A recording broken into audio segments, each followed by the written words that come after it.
Happy holidays to all you humanists out there, and thanks for joining us today for our conversation about the meaning of Christmas, and then talking about what it means to translate from religious into humanist.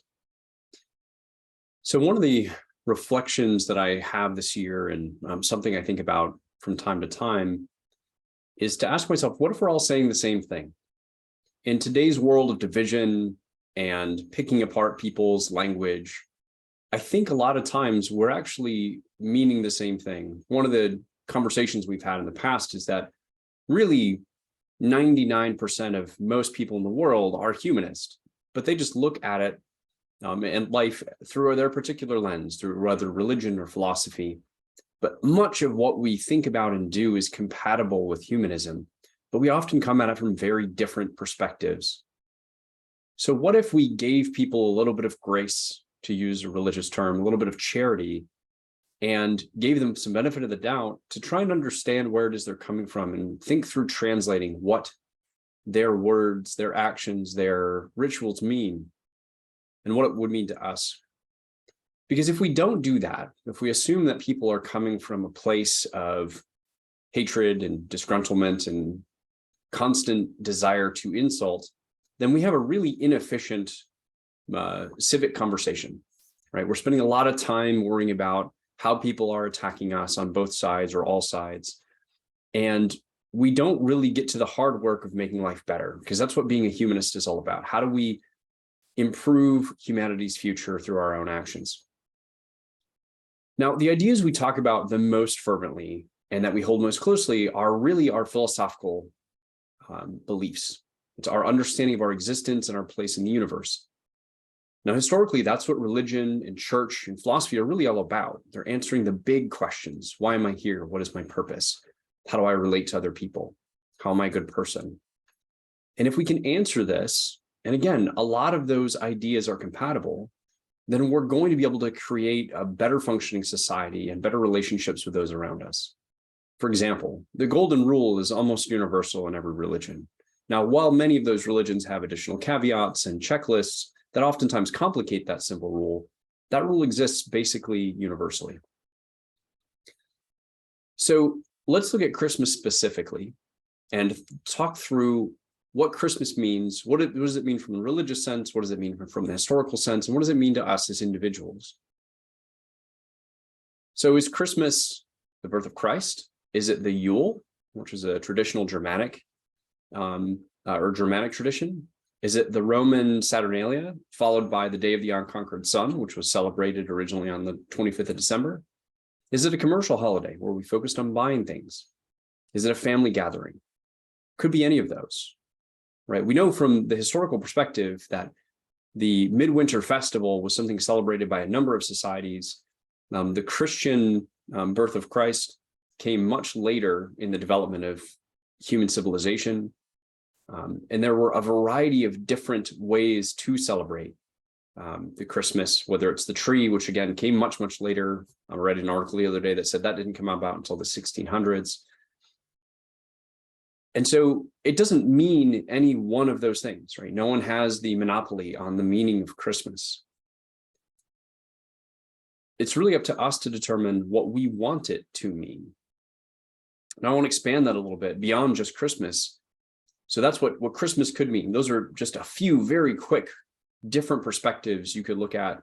The timing of Christmas, the holiday of Christmas, the ritual of Christmas, all of those things come from diverse backgrounds. So you can kind of choose whichever one you would like, how you'd like to celebrate for your family. What about then the idea of God? The idea of God, is it a guy in the sky? Is it a pantheon? Is it karma? Is it nature? Is it spirits? Or is it the concept of just a supernatural deity? Is that our placeholder for the unexplained, which I would argue it has been throughout much of history? Even more diffuse or more broad than that, is it just a description for the sense of wonder and amazement we feel at our fragility in the universe and our perceived smallness, our insignificance? What if it's just a name or an attempt to name the representation of all human connection and meaning? If we really put the whole of human history and achievement together, is that not miraculous? Now, it's not trying to sell you the idea of divinity, right? A divine or magical being.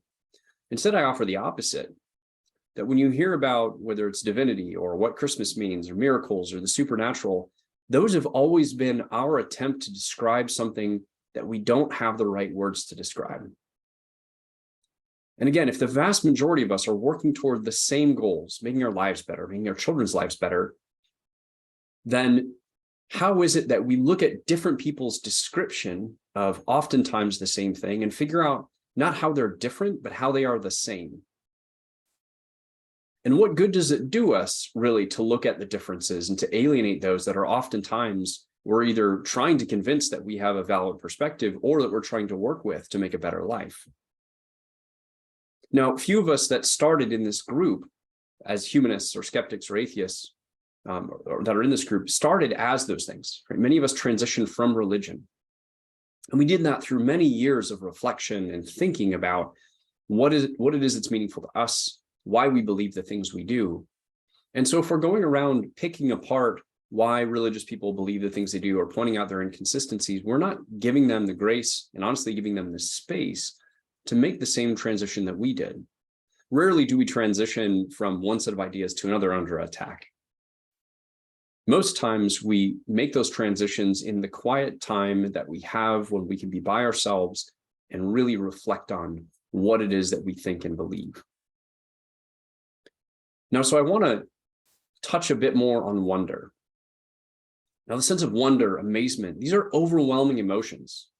And they're emotions some might call transcendent, right? They give you a sense of transcendence. You are moved beyond yourself. And they make us feel as though we're part of something bigger. Now, that's not necessarily divine or supernatural, but what it is a limited comprehension of something big, and then an intense feeling of connection. So some examples might be seeing the Grand Canyon, studying complex biological systems and seeing how interesting and interconnected they are. And then listening to emotional music for me, the complexity in the music gives me an overwhelming feeling.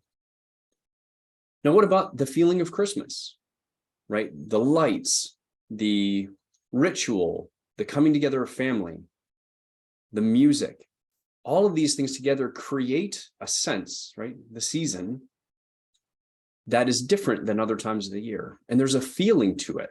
Now, that feeling is different for everyone. And the things that pique the interest, right, of each person and spur their emotions is different.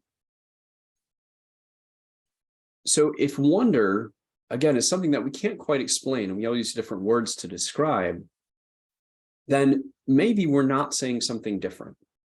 Maybe if you say Merry Christmas and I say Happy Holidays and someone else says Happy Hanukkah, maybe they all mean the same thing.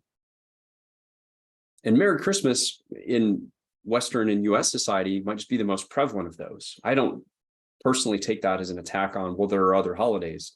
Well, there are always other holidays. What I try and do is I try and translate that person's well wishes, because that's what I think they are. I'm going to assume that they have goodwill toward me, not ill will.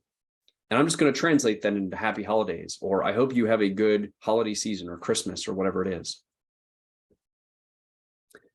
And so some other examples of that from translating from religious to humanist, bless you, right? When people sneeze, bless you. That's just a conditioned response.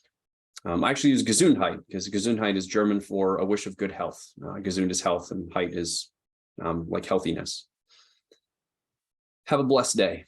That's basically another way of someone saying, have a good day. I'll pray for you. This one's debatable, right? Arguably, someone offering help would be better than a prayer, but at least they're not hoping that you stay down on your luck. And then the idea of proving or disproving God, right? Does it really matter? Can you disprove God? Can you prove God? I would argue both of those are no. And that's not necessarily the most productive conversation. Now, going back to the meaning of Christmas. So again, the meaning of Christmas is what you make of it. And I think that's one of the great parts about being a humanist is that we have the opportunity to create our meaning and to do it deliberately, right? Not just take what's been given and say, well, this is the way things are, but to define what we want to have. Now, some ways to look at Christmas. It's a time to be with family. And even if you don't like them, you know they're important. You know you love them, they love you for the most part. And you know that families are necessary. From the humanist perspective, that's the basic unit of survival. Christmas can mean wonder. It can mean charity. It can be a time for reflection as the year ends and it's the darkest part of the year. How do we reflect on what we've been through? I think that's a great opportunity for us. And it can be about tradition, but not just the traditions that are out there, the traditions that you make. How are you going to make Christmas meaningful to you? In our family, we've actually adapted the idea of the Advent calendar, right? So these are the 24 days up until Christmas. And there are different things you can do with it, right? Some of them are just the number, some of them have candy in it. What my wife came up with is to put kindnesses in each of the little doors. And we made a little house, an Advent house. And she puts a strip of paper with an act of kindness on it. And so we teach our kids that it's not just about the candy and the presents, but we also have to perform acts of kindness. So it's writing letters to people. It's going and picking up trash outside. It's baking cookies for other people in the neighborhood. And so that's a tradition that we've started that allows us to put meaning into Christmas that we want to see there. So this Christmas season, what I would ask of you is, one, give the gift of charity. Give people the benefit of the doubt. When they say something badly, or even if they say something with the intent to offend, choose not to receive it. Choose the higher ground and choose humanity, I would argue. And then think about what that other person is working toward. And oftentimes, I think you'll realize that they will be working toward the same end that you are. They want to make a better future for their kids. They just have a different understanding of how we might get there. So then go back to give people the benefit of the doubt. The next thing is to do your best to translate from religious to humanist. If people say it one way, that just might be the language they understand. Think about if you met someone who spoke a foreign language and you knew some of what it meant, but not all of it. And they would say something and you wouldn't quite understand what they mean, but you can kind of guess at that meaning. Pick the meaning that you think is most advantageous for a continued conversation and a positive relationship.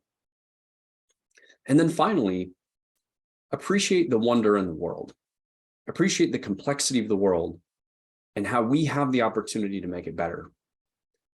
Because we have a chance to make an impact, because this is the only life we know we have. So with that, I wish you a Merry Christmas, Happy Holidays, a good season and a good New Year. And I hope to see you again soon here for continued conversation.